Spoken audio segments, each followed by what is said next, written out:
Good evening, class. So, great news. I went to the costume contest and I won second place. That's pretty exciting. Um, Ironically, I lost to Albert Einstein. So, who would have guessed? But pumpkin pie, second place. So, that's pretty exciting.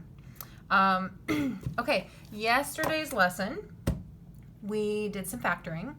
And I told you that today we would finish up with factoring polynomials that have a coefficient that's greater than 1, okay?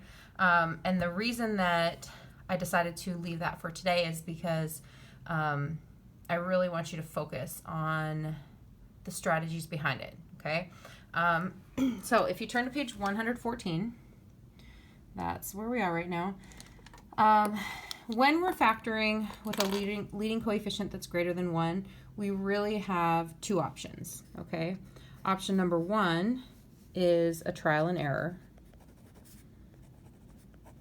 method, okay? Option number 2 is the AC method. All right. Now, with these two methods, you'll find one that works for you and one that you like, and you'll find one that you don't really care much for at all, okay? And that's perfectly fine, okay? Sometimes the trial and error method can be a little bit time consuming, and you have to make sure that you consider all of the options. So organization is really important. The AC method is pretty straightforward, but there are several steps to it.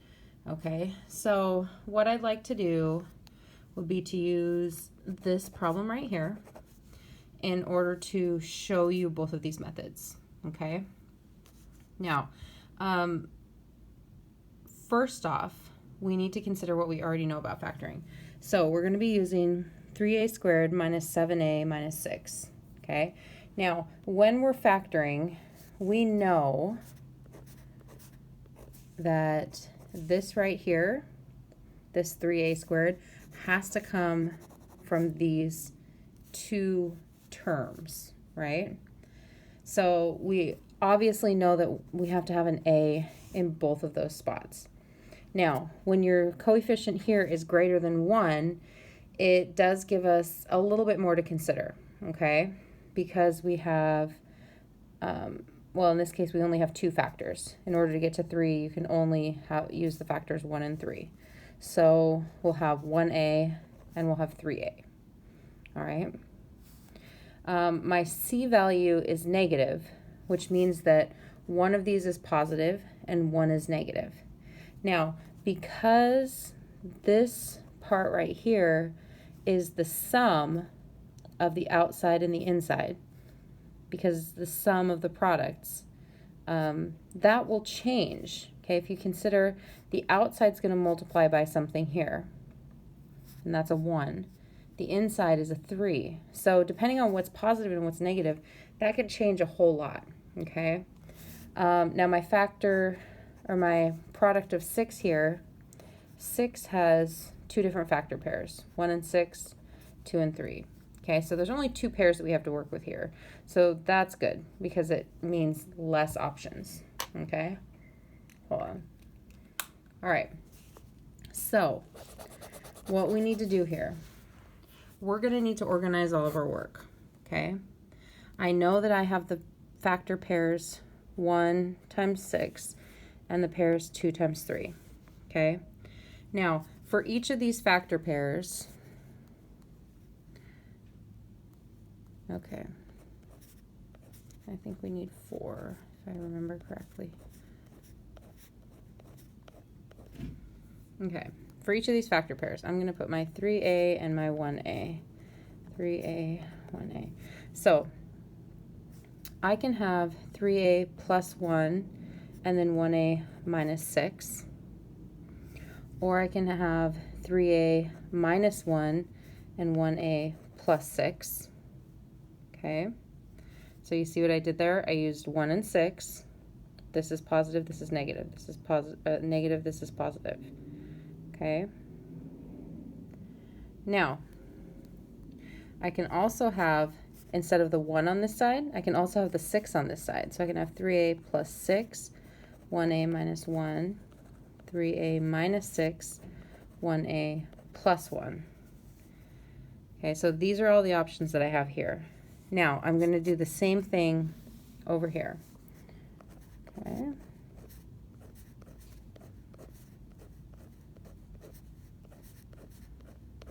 Okay.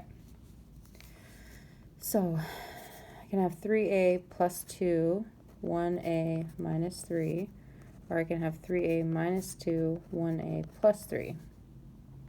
Okay. Now I need to switch these factors here. 3a plus 3, 1a minus 2, 3a minus 3, 1a plus 2. Okay.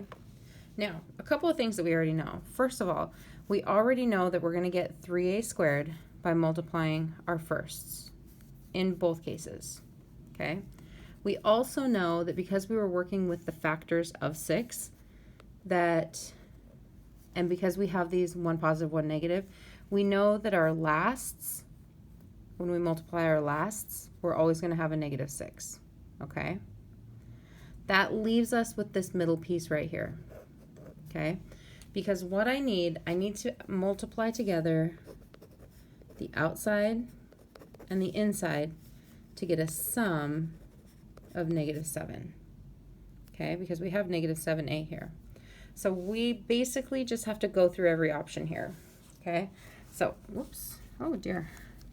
So in this case, if I multiply outside 3 and negative 6, I have negative 18 plus 1. That is not negative 7.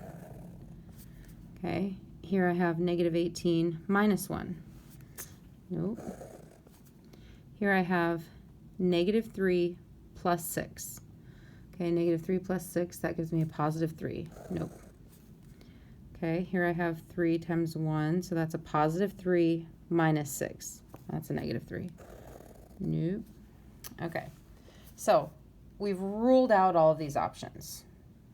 Okay. Let's try the next set here. Okay. All right, so 3 times negative 3, so that's negative 9 plus 2. Ooh, negative 9 plus 2 is negative 7. Oh, I think that's it. Okay, I'm going to check the rest of them just to be sure. All right, here we have positive 9 minus 2. Well, that's a positive 7. Nope. Here we have a negative 6 plus 3. That's a negative 3. Nope. Here we have a positive 6 minus 3. No. Okay, so that means that my factors are these two right here.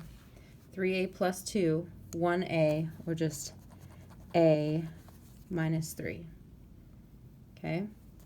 That is using trial and error. All right? Now, the AC method is a little bit different. Okay, I have my 3a squared minus 7a minus 6. That's the equation we're working with. Now, with the AC method, we have to first consider that this is A, this is B, and this is C. Okay? So, with the AC method, we multiply together A times C. Just the coefficients. 3 times negative 6. 3 times negative 6 is negative 18. Okay? Now, when we consider negative 18, we're going to consider our factors. 1 and 18, 2 and 9, 3 and 6. These are my factor pairs for negative 18. Now, because I need the sum to be negative 7, I need to look at these and which one has a difference of 7. Obviously, it's these two right here. And because I need this to be a negative, this is going to be positive, this is going to be negative. Okay? Now, here's where the next step comes in, because basically we're going to take this negative 7a here, and we're going to split it into our negative 9a and our positive 2a. Okay, so we're going to rewrite this with 4 terms. Okay, I'm going to write it over here, and then I'll show you. 3a squared minus 9a plus 2a minus 6. Okay, so you see what we did? We took the factors, the factor pair here that gave us this sum, and we put that right there. Now, still, if we combine these like terms, they equal negative 7a. We're not worried about that. Okay, now we have 4 terms, and if we have 4 terms, we use the strategy of grouping. Okay, so my greatest common factor here is 3a, and I'm left with a minus 3. And my greatest common factor here is a positive 2a minus 3. Okay, now remember when we're grouping, this is one of our factors, 3a plus 2, and this is the other factor, a minus 3. Okay, so factors are here, they are the same. So you get to decide whether you prefer using trial and error or using the AC method. As far as showing the work with what I'm doing here, the AC method is a little bit more efficient, but if trial and error if it's easier for you to wrap your mind around trial and error, please feel free to use that strategy, okay? All right, let's do a couple more together. Okay, let's take a look at this one. So here we're multiplying a times c, which gives us a positive 12. Okay. My factors of 12 are 1 and 12, 2 and 6, 3 and 4. Now I want 2 factors that add up to 13. I can see right away that it's 1 and 12. Okay, so I'm going to rewrite this. Let's see, 4x squared plus 1x, or just x, plus 12x plus 3. Okay, now you might be wondering, what if you wrote these the other way? What if you put 12x and then plus x? It doesn't really matter, because either way it'll work out the same. Okay, no matter which way you write these middle 2 terms, it'll still work out to be the same 2 factors. Okay, it just will look different at the start. All right, so grouping, group these 2 and group these 2. Here we have a common factor of x, of 4x plus 1. Here we have a common factor of positive 3, 4x plus 1. My factors here, x plus 3 and 4x plus 1. Okay. All right. Let's go here.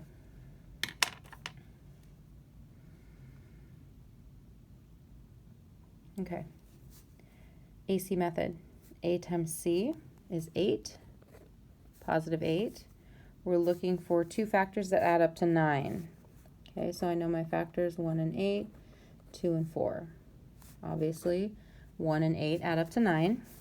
So 2x squared plus x plus 8x plus 4. Okay, I'm going to group these 2 and group these 2. Here I'm going to factor out an x. They have a greatest common factor of x. And I'm left with 2x plus 1.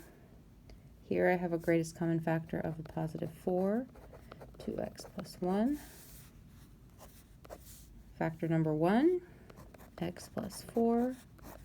Factor number 2, 2x plus 1.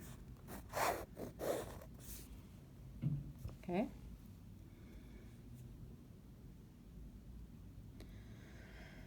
Okay, let's do one more. Okay. Let's do this one right here, because we get kind of a large number here. We multiply a times c, and we get 180. Okay. Now normally if I'm looking at something like this, the first thing that I'm going to look at is there a greatest common factor that I can take out? Okay. So I always want to check and see if I can take out a greatest common factor so that I have smaller numbers to work with. Okay. In this case I cannot. Okay, so we're going to go with the 180. We need the factors of 180. We have 1 and 180. We have 2 and 90. We have 3 and 60. Let's see, we have 4 and 45. 5 and 36. 6 and 30. 7, no, 8. 8 times 2 is 16, nope. 9, yep. 9 and 20. 10 and 18. 11, no. 12, no. 13, no. 14, nope. 15. 15 would be 1, 2. Yes, 15. Whoops. Oh, I guess we missed. Yeah, 15 times, oh, we missed one up there, times 8, 16.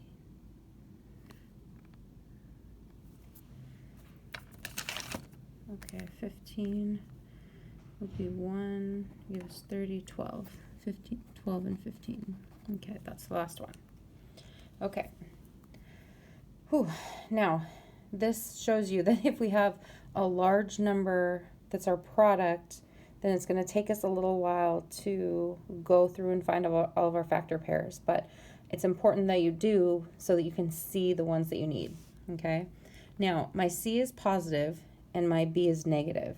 So that means that what I have here is I'm going to have 2 negative factors. And I want two factors that add up to 27. So if I'm looking at my list here, oh goodness, it's a good thing we realized this one here because we almost missed it, and that's the right one. 12 and 15. Negative, going to be negative 12 and negative 15, which adds together to negative 27. Okay, so let's rewrite this. 10t squared minus 12t minus 15t plus 18. Okay, we're going to group. 10t squared minus 12t. We have a greatest common factor of 2t. T minus 6 minus 3. Whoops. Oh, I'm sorry. This was 5t minus 6. Okay. Over here, we take out the greatest common factor of a negative 3. And what we're left with is 5t minus 6. We can double check. Remember, with these negatives, it can be a little bit tricky sometimes. So negative 3 times 5t is negative 15t. Negative 3 times negative 6 is positive 18. My two factors here, we have 2t minus 3 and 5t minus 6. Okay? Alrighty.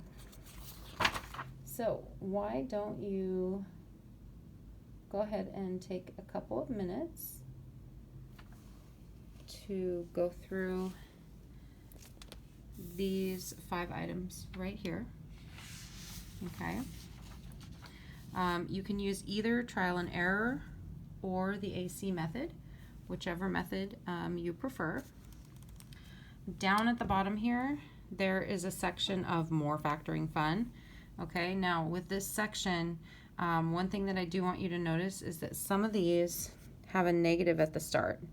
Okay, when we're factoring, we want our first term, we want this always to be positive, okay, when we're finding those two factors.